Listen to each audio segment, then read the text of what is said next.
Welcome into the install with Greg Cosell of NFL Films, Week 16. Greg, hope you're excited for the holidays. I know everybody's looking forward to some good time with family and friends, and certainly some football up this weekend. Are there holidays this week, Buck? It's the NFL season. I'm usually not aware of those. I don't think they exist basically until we poke our heads up back around Valentine's Day. But right. Yeah, we got Christmas and all kinds of good stuff coming up this week. That's right. This weekend. Yep. No, I don't know about presents, but they'd certainly like a win around here locally. That's been lacking in the last month or so. A little bit of a different game though between the Titans and the Chargers though, Greg, because the defense, despite the injuries, did kind of play better to the standard that I think we've come to expect, both in terms of pressure and then creating turnovers. Yeah, I mean, they had the two interceptions, obviously. I would say pressure was intermittent. I don't think it was a true pressure game. They play a certain way. They're not a big blitz team. They play a lot of zone and increase their man coverage on third down. And they need, if they're going to continue to play that way, they're going to need to get more pressure on the quarterback with their down four, because this is the way they play. So they're basically asking their down four to create pressure, and it's been a little too intermittent. Yes, and certainly that can't be the case. Now, at least positive news a little bit. Danico Autry's back at practice. Good. That's good news. Yeah, they've been missing him, and Treylon Burks is still in the concussion protocol, but has been a full participant, although literally every offensive lineman, Greg, was on the injury report today. So I don't know how much better this situation is going to get for them around here. Kind of a tough day for the offensive line last week. I mean, there were 3 sacks in the fourth quarter. I assume Daly got benched in the second quarter, and then he came back in to start the third quarter. But, Daly has had a really hard time. That's not news. Petit Frere had a tough time in this game as well. It's the one-on-one pass protection. So what happens is they're forced to keep people into block to help. And that's, that becomes a problem. Because now, here, think of it this way. And I made a note of a play. It was 3rd and 11 late in the second quarter. Okay. You may remember this play. It ended up being a 1-yard completion to McMath, but it was 3rd and 11. And they lined up in a 3-by-1 set with McMath, the single receiver, to the boundary. Now, they basically used McMath as a true pass protector versus Rump. And then he released very late, but he was clearly not a primary receiver. And when your boundary X is not a primary receiver on 3rd and long, that's a problem. And on the other side, they had Haskins, Chip Van Noy. So the bottom line point, and they do these kinds of things often because they need to help their tackles. Right. The bottom line point, Buck, is it's tough to run an effective third down pass offense when you send out only 3 primary receivers versus 7 in coverage. Yeah, and that's, as you mentioned, that's been the story for them for basically the better part of 2 seasons.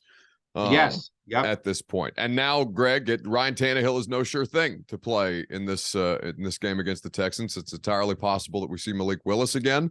And we know what they kind of told us about how they felt with him in their passing offense when, on things like 3rd and 9, there'd be screen passes as opposed to, trying to get it past the line to gain. So I don't anticipate that changing anytime soon either.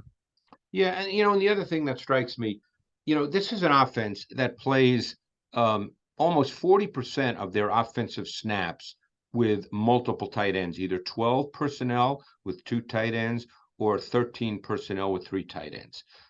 And if you're going to play that way, then your tight ends have to be factors in the pass game. Yeah. And they're not. They are once in a while. Once in a while, Hooper makes a catch.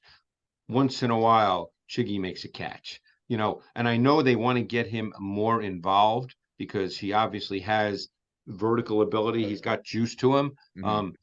But if you're going to play with tight ends like that, they need to be part of your passing game, or it's really difficult to play offense because you're not playing with wide receivers, you're playing with tight ends. So if your tight ends are not going to be big factors in the passing game and you're going to play with a lot of them, then you might, they almost become offensive linemen. Well, and certainly this team could use offensive linemen at this point, but they're having to Maybe use their that's tight why. ends, Yeah. their running backs. I mean, you mentioned Dennis Daly, and they as you mentioned, Greg, they pulled Dennis Daly. I asked Mike Vrabel about this actually. They had planned to pull Dennis Daly after the first quarter, let Dylan Radins play the second quarter, and then kind of go from there. But Dylan Radins is now done for the year. They put him on IR. He got a knee injury, so it's right back to square one in Dennis Daly again. Yeah, and it's a shame for Radens, who obviously was a high draft pick, and he's lost another season. And they probably in their mind know what he is because they're with him every day. But he really hasn't played a lot of football in games. Now, there's a reason for that. They don't feel he's probably capable of playing a lot of football in games, or he would be playing. But now he loses more time. So, when all's said and done, when you watch this offense, Buck, every week I watch them, as you know, and been watching them for years, but this is particularly noticeable now. When I watch them, I feel there's no intermediate passing game of any significance and no vertical passing game of any significance. It's a very condensed offense. Now, maybe when Burks comes back, maybe that will change. But right now, it's a very condensed offense that plays with a lot of tight ends.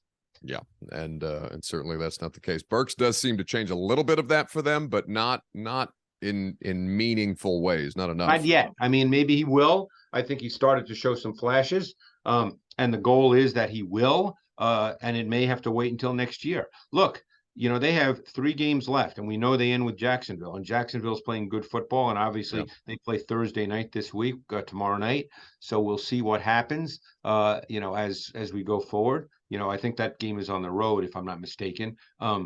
So we'll see. Obviously, if they lose the game, that certainly helps the Titans. If they win, there's the Titans are no sure thing right now to win the division. Yeah, they're no sure thing to beat the Texans. I know. Because, I mean, look, the Texans have played competitive football the last 2 weeks against the Cowboys and Chiefs. So, you're right. They're no sure thing.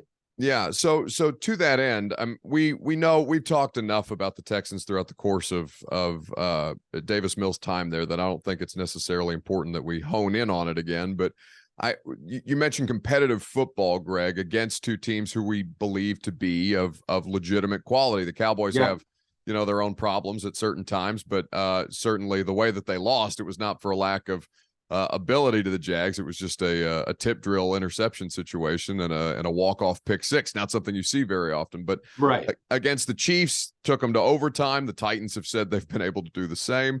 Ultimately, though, what do you think is kind of leading to the Texans playing a more competitive brand of football? I think defensively they've changed a little bit throughout much of the season. Lovie Smith has a certain philosophy that we've seen most of his career, where he rushes 4 and he plays a lot of zone, including cover 2. I think they've been a little more aggressive these last couple of weeks, where the blitz percentage has been higher. And particularly against the Chiefs, which is interesting because Mahomes is very good against blitz, but they had one of the highest percentage 5-man pressure games of the season, including a snap of 0 versus the Chiefs. So they've been a little more aggressive.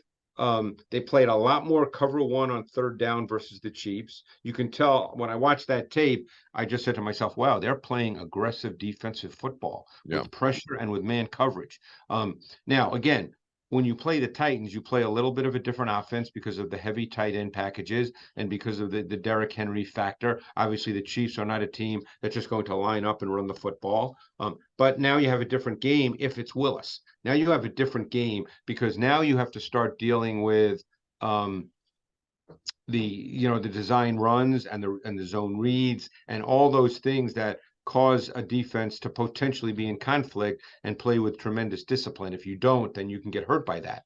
Yeah, and certainly the Texans did the last time that these 2 teams played. They had a little bit of that for Malik Willis in his first NFL start. Not a That's ton. right. That's right. He played against them. Yes. But certainly another opportunity to see how much progress, if any, Malik Willis has made. Greg. The NFL matchup show, of course, this weekend, different time, I assume, because you've got Saturday games. Yeah, we just have 2 Saturday shows this week. Obviously I don't control the the times, but I think the times are pretty good. I don't have it right in front of me, but we're doing 2 Saturday shows. There's 3 games Sunday and the Monday nighter, but there's obviously big games on Saturday. We need to be doing those games, and yeah, I mean, there's actually some really big games. Yeah, so you can set your DVR. You can check it out on ESPN Plus on demand. As always, is there one in particular, Greg, that you're working on a package for this weekend that interests you? Well, even though we're not sure about Jalen Hurts, that Eagles-Cowboys game is a big game, and it's always a big game regardless. So that's a game we'll spend a good amount of time on. Giants-Vikings is actually a very big game as well because of the Giants beating the Commanders on Sunday Night Football. So the Giants now are they need to keep winning football games, and the Vikings. I mean, what can you say? I don't know if you watched the games last weekend, Yeah, but I did. I mean, that's kind of crazy. Matt Ryan not having a turnover and losing that way is just and now being insanity. benched, as you probably saw, that they're going to start Nick Foles this week. The Commanders 49ers is an interesting game as well, because losing last week, the Commanders are now kind of in must-win mode in these final 3 games of the year. They're at the 49ers, a very, very difficult defense to play against. And certainly Brock Purdy has played well. And one thing that's kind of coincided with Purdy, and whether it's a function of him or not, is unknowable, but their run game has started to get cranked up, the Niners, that is, over the last couple of weeks, with McCaffrey clearly being the foundation back, which was what he was traded to be eventually. And now that's kind of come to fruition. So, the Niners have become a really solid team. All we have is 3 games with Purdy. He's played well. So that's what we have on tape. I guess the Patriots are still technically in the playoff hunt. So Bengals at Patriots is kind of their season right now, because they would fall under 500 if indeed they were to lose that game, and that would put them in a really difficult spot. Well, I think the one thing that they don't have to worry about is losing a game the way that they just lost their last one. Oh, my God. I mean, yeah, that was a little crazy. Quickly, Greg, because I know we got to wrap up, but with Brock Purdy, maybe 3 games is too small a sample size. Are they running any less of their offense than they were with Jimmy Garoppolo? No, I don't think so. In fact, I think they've added some things and when I say added, I mean things like play action boot, because Purdy has much lighter feet and is a quicker athlete than Garoppolo. So you did not see play action boot very often at all with Garoppolo. Purdy moves better within the pocket, and he can get out of the pocket and extend plays. That was not Garoppolo's strong suit. So the things you see with Purdy that you did not see with Garoppolo and wouldn't see with Garoppolo. And you have to be impressed with the way Purdy has handled pressure. When he came in that first game, when Garoppolo got hurt, Buck, obviously he was not getting a lot of reps, okay? Right. He comes in against Miami, a team that plays a lot of pressure fronts. They line up with 5, 6, 7 on the front, and you don't know who's coming, who's not coming. And Purdy had a great feel for it. He got the ball out. He knew where to go with the football. Even when there was a free rusher, he got the ball out for completions. So what we've seen so far of Brock Purdy has been very, very positive. I think he has a really good sense of spatial awareness. Now, one thing that has not shown up in 3 games, which showed up in college at times, was he tended to be a little streaky. He'd miss a few too many routine throws. We'll see if that shows up. If it doesn't, then, he's playing very well right now. And that, I would never use the word easy for an offense, although I did have a former coach in the league who is very familiar with that offense. In fact, coached with Kyle's dad, say that use that term for me as far as the pass game, that it's easy. Now, I think he means easy relative to other things. Right. It's not easy, but I think he's in a really good spot. Because Kyle Shanahan's offense really presents defined reads and throws for a quarterback. Well, the results would very much indicate that being the case. We'll look forward to some fun football this weekend. Of course, the NFL matchup show, as I mentioned. Greg, thank you for the time, as always, and have a, I know it's still the season, but you got to take some time away, bud. Just a little bit. Yeah, well, no, I'll be watching the games on Saturday, obviously, but no, it's, and then Christmas is Sunday, so I'll have a big decision to make there.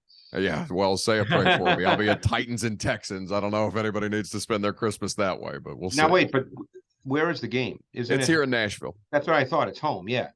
No, but best possible scenario. Although they do have a short week because they play Thursday Night Football, so I bet we're right back at it. That's right. And that's a big game. It's Cowboys. Titans Cowboys. That's going to be a very big game. We'll focus a lot on that game next week. I'm looking forward to it, buddy. Thank you. Thanks, Buck.